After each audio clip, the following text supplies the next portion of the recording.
ఎడారిలో సెలయేర్లు. ఫిబ్రవరి 26. నా కృప నీకు చాలును. 2 కొరింథీ 12:9. ఒకరోజు కష్టపడి పనిచేసి తిరిగి వెళ్తూ ఉన్నాను. చాలా అలసటగా ఉంది. చాలా నీరసించిపోయి ఉన్నాను. హఠాత్తుగా మెరుపు మెరిసినట్లు ఈ వాక్యం నాకు తోచింది, నా కృప నీకు చాలును అని. ఇంటికి చేరి నా బైబిల్ తీసి చూశాను. నా కృప నీకు చాలును. నిజమే ప్రభు. ఒక్కసారే ఆనందంతో గట్టిగా నవ్వు వచ్చింది. అబ్రహాము ఎందుకు నవ్వుకుంటూ ఉండేవాడో అప్పుడు అర్థమైంది.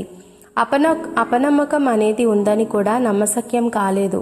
ఆ క్షణంలో ఎలా అనిపించిందంటే ఒక చిన్న చేపకి దాహం వేసిందంట. నీళ్లు తాగితే నదిలో నీళ్ళన్నీ అయిపోతాయేమోనని భయపడిందట ఆ చేప.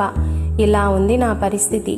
గోదావరి అంటుంది, ఓ చిన్ని చేప, నీ దాహం తీర్చుకో, నాలోని నీళ్లు నీకు చాలు. లేదా 7 సంవత్సరాల సమృద్ధి తర్వాత ఓ చిట్టెలుక తాను కరువుతో చనిపోతానేమోనని భయపడినట్టుంది. యోసేపు దానితో అంటాడు, ఓ చిట్టెలుక, దిగులు పడకు, నా ధాన్యపు కొట్టులోనిది నీకు చాలు అని. ఇంకా ఆలోచిస్తే ఒక మనిషి పర్వతం మీద నిలబడి అనుకుంటున్నాడు, ప్రతిసారి నేను ఇంత గాలి పీల్చుకుంటున్నాను, వాతావరణంలోని ఆక్సిజన్ అంతా అయిపోతుందేమో అని. అయితే భూమి అంటుంది, ఓ మనిషి, నీ ఇష్టం వచ్చినంత గాలితో నీ ఊపిరితిత్తుల్ని నింపుకో, నా చుట్టూ ఆవరించి ఉన్న వాతావరణం నీకు సరిపోతుంది అని. ఓ సోదరులారా, నమ్మకం ఉంచండి. కొంచెం పాటి విశ్వాసం మీ హృదయాలను పరలోకానికి తీసుకువెళ్తుంది.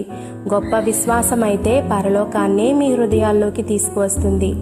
ఘనకార్యాలు చేయించే గొప్ప కృప దేవునిదే. హృదయాన్ని ముంచెత్తే కెరటాలు, ఊపిరాడనీయని పెనుగాలులు, అలవి కాని విపరీతాలు కూడి వచ్చినా దేవుని కృప చాలు. చిన్న పనులు చేసి పెట్టే గొప్ప కృప దేవునిది. చిరాకు పెట్టే చిన్న చిన్న దిగుళ్ళు, జోరీగల హోరు పెట్టే శోధనలు మనశ్శాంతిని పాడు చేసి ముళ్ళు అన్నింటినీ మరిపిస్తాయి. ఆయన కృప పరవళ్ళు. పరలోకపు బొక్కసంలో మన పేరున చాలా మొత్తం ఉంది.